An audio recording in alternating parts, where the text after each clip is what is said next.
So lads, today the referees gave the report on the situation, and it's even worse.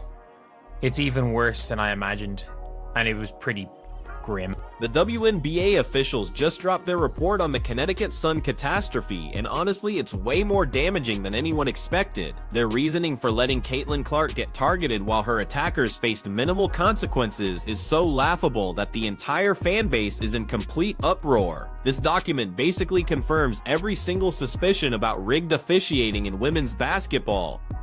Why was JC Sheldon's foul upgrade to flagrant one? In the judgment of the officials, the foul by Sheldon was unnecessary. The contact to Clark's face. Furthermore, there was a wind-up and impact, and the contact to face carries potential for injury. How did you come to the conclusion that that is a flagrant one? How did you come up to the conclusion that it was unnecessary? There was a wind-up, and it was to the face. The three of them that is a flagrant 2. By definition, you have described a flagrant 2.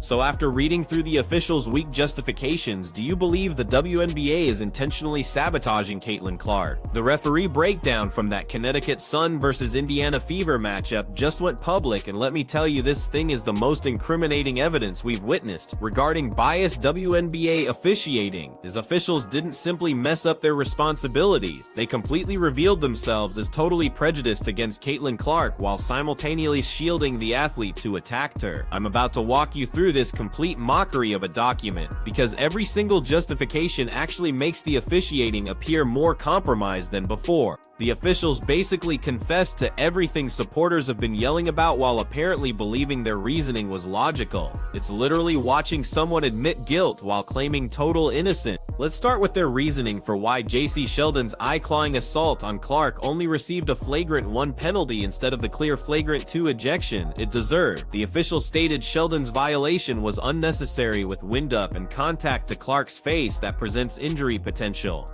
Go back and read that statement again, because they literally outlined a perfect flagrant 2 while justifying why they only called a flagrant 1.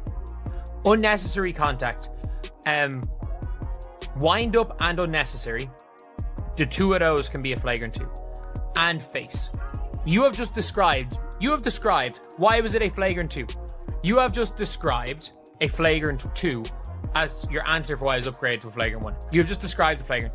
The standards for flagrant 2 violations include unnecessary contact, wind-up, and injury potential. The officials actually listed every single requirement in their justification for why it wasn't a flagrant 2. It's basically saying someone committed homicide while explaining why you're only charging them with jaywalking. The total absence of reasoning in their explanation reveals how scripted their choice really was.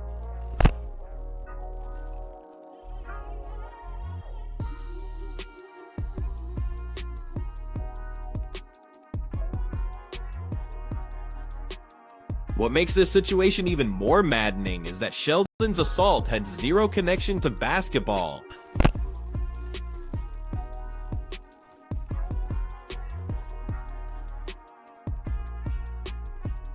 Clark was handling the ball with her left hand while Sheldon scratched her right eye. The basketball was completely away from where the contact happened. This wasn't some accidental collision during normal gameplay. It was a calculated move to hurt the league's most valuable player. Still, somehow the officials managed to downplay it.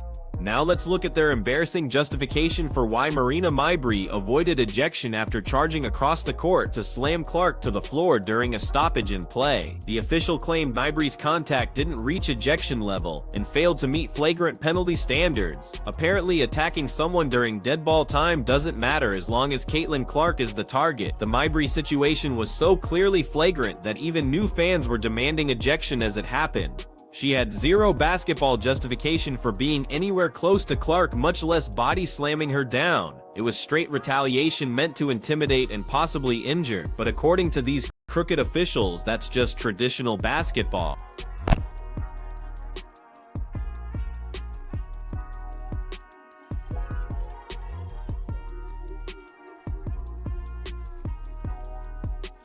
Here's where this document becomes completely absurd. They somehow managed to slap Caitlin Clark with a technical foul for responding in an unsportsmanlike way after getting her eye clawed and getting body checked to the ground. Wait, let me understand this correctly. Getting attacked and then covering your hurt eye while attempting to escape from your attackers counts as unsportsmanlike behavior? What precisely was her expected response in that moment? Fouls that are actually happening on the floor. Right, and consistently call the fouls that are actually happening on the floor. Okay, not just if somebody swings and misses, right? Consistently call the fouls. The officials basically punished Clark for being an assault victim. She took a scratch to the eye, got belly bumped by Sheldon, and then got blindsided by Mabry while protecting her injured eye. Her offense was apparently not accepting this treatment quietly enough for the official standards. It's victim shaming pushed to completely ridiculous levels. The Tina Charles technical foul reasoning was just as absurd. The official said Charles moved toward Caitlyn in an unsportsmanlike way. So gesturing at someone and stepping in their direction now counts as unsportsmanlike behavior, deserving a technical foul, but scratching someone's eye and body slamming them to the floor is just normal basketball play.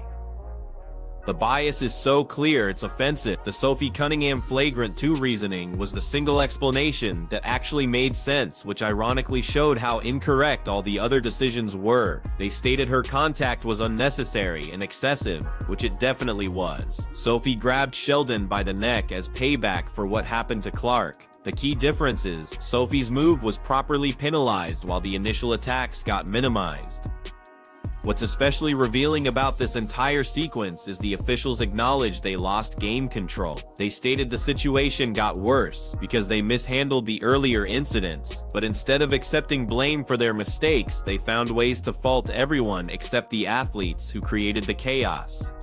The Lindsay Allen ejection for fighting was another complete joke. She got involved in the mess after Sophie went after Sheldon, but her participation was minor compared to what others did during the game. Somehow she got thrown out while Mabry, who committed the most obvious assault, stayed in the game. The selective punishment was ridiculously transparent. Coach Stephanie White's management of this mess in the post-game media session was absolutely brilliant.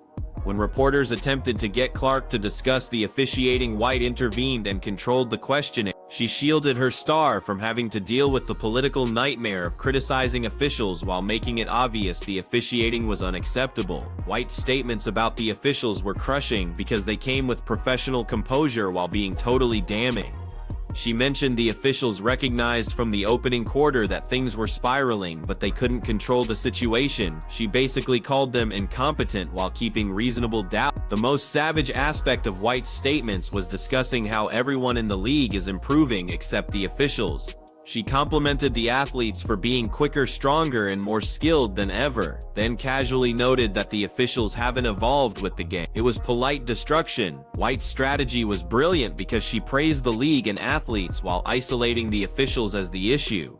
She didn't bash the WNBA as an institution or attack other franchises. She clarified that officiating competence was the only problem, which makes it tougher for the league to ignore her concerns as biased whining. The reality that every coach in the league has criticized officiating proves this isn't just an Indiana Fever issue. When there's complete consensus that officials are failing, it becomes impossible to dismiss as complaints or team favoritism. The issue is widespread and clear to everyone participating. What makes this mess even more annoying is it was totally avoidable. If officials had simply thrown out Sheldon after her eye-scratching attack, none of the following chaos would have occurred. Sophie Cunningham wouldn't have needed to retaliate, and the game could have proceeded normally. Instead, their inability to properly discipline the original assault created circumstances where athletes felt they needed to self-police. Sophie basically performed the officials' duties by showing that targeting Clark would bring consequence. She sacrificed herself because the officials wouldn't defend their star athlete. The officiating pattern in Clark's games during her second season has been reliably troublesome. She regularly receives contact that would cause flagrant calls for other athletes, while her responses to getting attacked somehow deserve technical fouls. The double treatment is so established it's predictable. The global impact of this officiating disaster can't be overlooked. Basketball supporters worldwide are observing how the WNBA handles its biggest star, and what they're witnessing is humiliating. When your officials show open bias against your most valuable player, it hurts the league's reputation internationally. The online response to this official document has been massively negative for the WNBA. Supporters are openly ridiculing the reasoning and exposing the clear bias. When your officiating becomes a comedy show, it impacts the perceived authenticity of game outcome. What's especially annoying about this entire mess is how it limits Clark's natural playing style. When she realizes she won't receive fair treatment from officials, she must adjust her game to avoid potentially dangerous situations. That reduces basketball quality for everyone watching. The example this establishes for upcoming games is concerning. If athletes realize they can attack Clark without serious punishment while anyone defending her gets ejected, it creates dangerous dynamics. The officials have basically put a target on Clark's back while eliminating her defender. The financial consequences of this officiating bias are enormous. Clark is women's basketball's biggest attraction, bringing millions of viewers and filling arenas. When officials create situations that might injure her or hurt her performance, they're endangering the league's most important resource. The timing during a nationally broadcast game makes it worse. Casual viewers tuning in to see Clark witnessed her getting attacked while officials penalized her for being victimized. That's not the product that creates lasting fan loyalty. The officiating crew from this game deserves serious punishment for their situation management. Their official document basically confesses to numerous failures while attempting to defend clearly biased choices. When officials embarrass themselves this badly, there must be consequences. The timing of this disaster couldn't be worse for the WNBA. The league is currently negotiating new broadcast deals and establishing itself as a legitimate professional sports organization. When potential partners witness this officiating chaos, it creates serious concerns about league competence. Looking at similar situations in other professional sports, it's difficult finding anything this obviously biased. Even leagues with officiating issues don't usually have officials openly confess to failing while blaming the victims of their failures. This incompetence level is nearly unmatched. Clark having to handle this nonsense during her second season is especially frustrating. She should focus on improving her skills and helping her team chase championships. Instead, she's dealing with officials who seem intent on making her job unnecessarily difficult. The difference between how this situation got handled versus similar incidents with other athletes is dramatic. When unknown players get into fights, officials usually resolve things quickly and fairly, but when anything involves Clark, the situation seems to escalate and get managed poorly. The international basketball world is noticing this situation too. When overseas leagues and athletes see how the WNBA treats its biggest star, it influences their opinion of American women's basketball entirely. This bias doesn't stay limited to one organization. What's most infuriating about this official document is how it validates everything supporters have said about biased officiating. The officials basically admitted to treating Clark differently while believing their reasoning justified their behavior. It's like confessing to crimes while claiming innocence. The permanent damage this causes to WNBA credibility is huge. When your own officials expose themselves as biased through official statements, it destroys the legitimacy of every game they work. Supporters begin questioning whether results are authentic or predetermined. Having this discussion shows how much the WNBA still needs to improve regarding professional officiating standards. Successful sports leagues don't have officials who openly admit bias while trying to defend it. They maintain at least the impression of fairness and competence. This official document will likely be remembered as one of the most harmful papers in WNBA history. It offers written evidence of what supporters have claimed about biased officiating, while somehow worsening the situation through incredibly poor explanations. The immediate reaction to this document's publication has devastated the league's reputation. Sports analysts, business professionals, and casual observers are all expressing shock at the official's reasoning.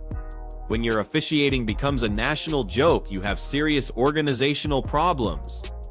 Moving forward, this situation will probably affect how other teams approach games against Clark. If they know officials won't defend her properly, some athletes might try testing those limits.